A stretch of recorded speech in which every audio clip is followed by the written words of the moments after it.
Gradients allow you to create a transition between two different colors in Illustrator.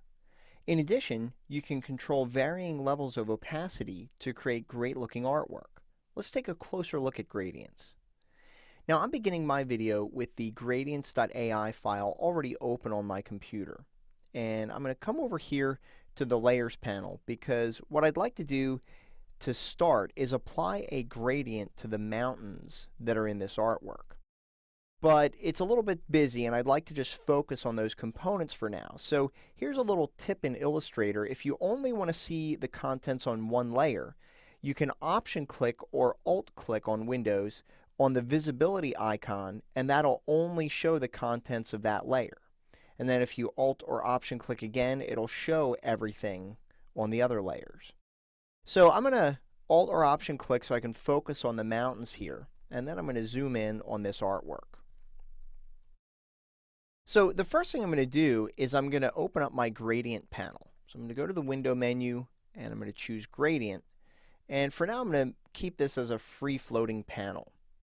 And I'm going to select one of my pieces of artwork. You can see it's just a basic path that's filled with green right now. But in the gradient panel, in the drop down menu here, I can choose between a linear gradient, or a straight line if you will, or a radial gradient, which goes from the center out, or vice versa. So in this example, I want to use a linear gradient, and you can see that by default, it's going to apply a gradient that goes from white to black. Now, what we can also do is we can change the angle of the gradient. So if I click on the drop-down menu, I can choose, I'm going to go with -90. And actually, you can see that I want it to go from dark up here to light down here. So we actually want 90. Go ahead and choose that option. And now at least we have the gradient going in the right direction. Now the next thing I want to do is, instead of going from white to black, I want it to go from white to green. And I should point out here that you can add color stops, which is what these are down here. If I click in an area below the gradient ramp, it's just going to add another color stop that I can apply. Now for this gradient, I just want 2 color stops, so I'll just click on this and drag out to remove it. And then I'm going to double click on the black color stop here. And you have these 2 buttons here that allow you to choose between a standard color. You can use the ramp here. You can even go into the different RGB or CMYK color modes if you wish.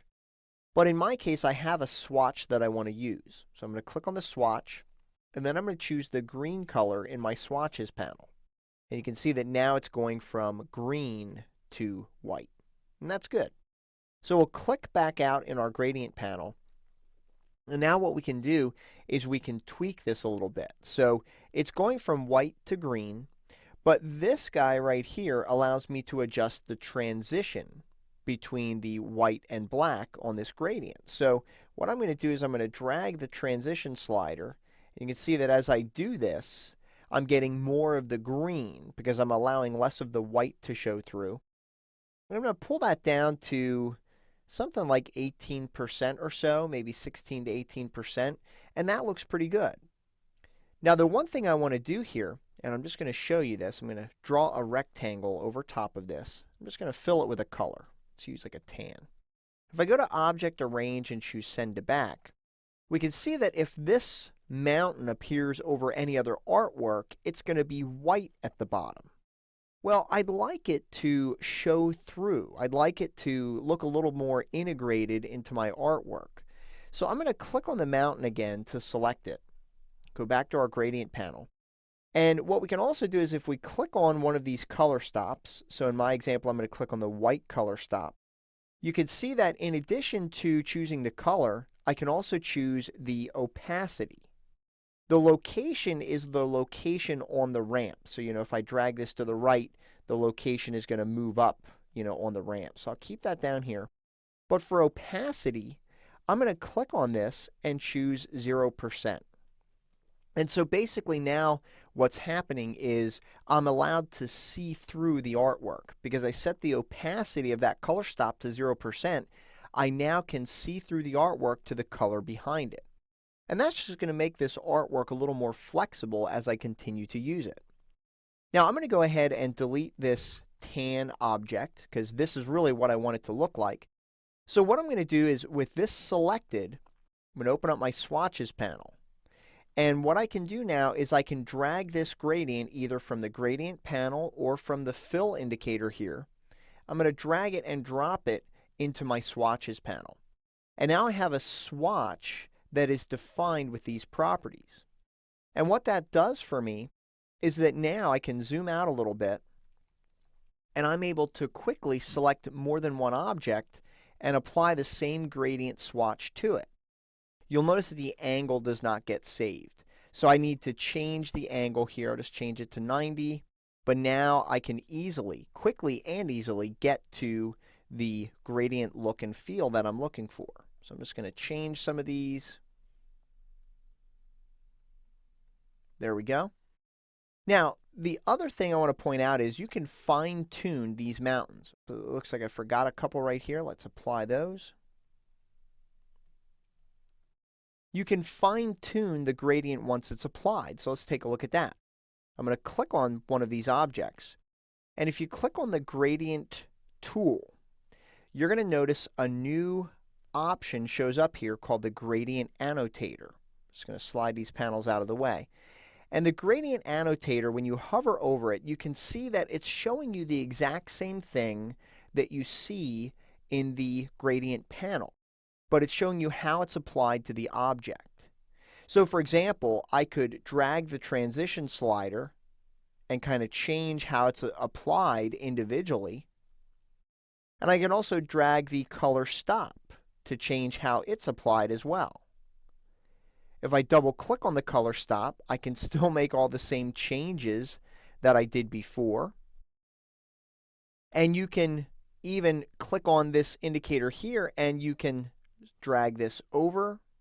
You can pull it in, you can reposition it and change how it's applied to your object. So the other thing you can do too, if you have this need, is if I select more than one object and I choose the gradient panel, I can actually click and drag across two selected items, and it's going to apply one gradient to both items as a unit. So this is another great way you can incorporate gradients into your artwork as well. Now I'm just going to go ahead and undo that because I want it to be the way that it was, and I'll press Command 0. Let's go ahead and take a look at creating a radial gradient. So I'm going to go to my layers panel, and I have a layer that I have called shadows.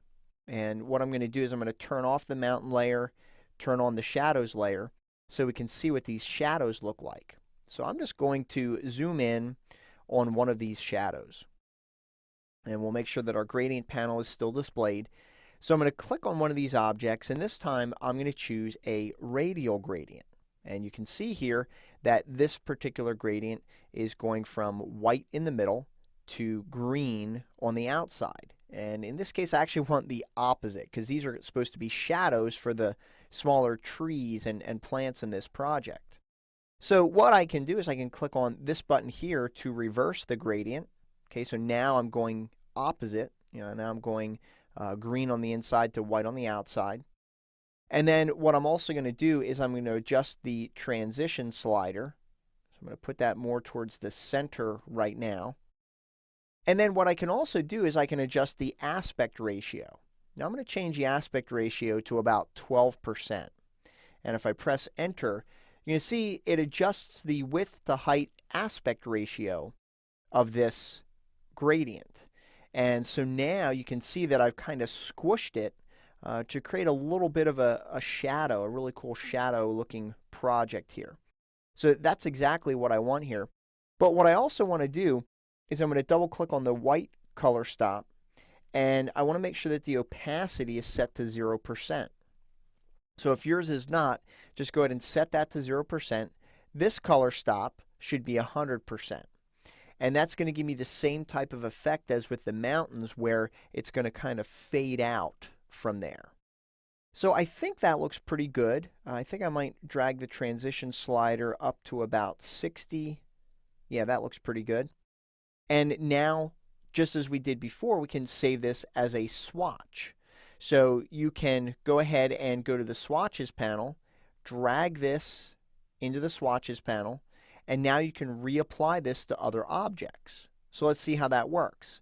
I'm going to go ahead and move the gradient panel down, press Command 0 on Mac or Control 0 on Windows. And I'm just going to press Command A on my keyboard or Control A on Windows to select all of these shadows. I'm then going to click on the gradient that I created here, and that's going to apply all of the gradients to the same objects. Now, you'll notice once again that most of the properties have been saved, but one of the things that it hasn't saved is the aspect ratio because we have multiple values. So I'm just going to click in that field, and I'm going to type 12 and press Enter, and now you can see that all of those shadows have been applied appropriately. And so now, if you go ahead and go to your Layers panel, and we turn on the remainder of these layers, we get a better idea of how this is looking in our overall artwork. As you can see, you can save a lot of time by saving gradients as gradient swatches and then fine-tuning them using the gradient annotator. I encourage you to make the most of this feature when working with your own artwork as well.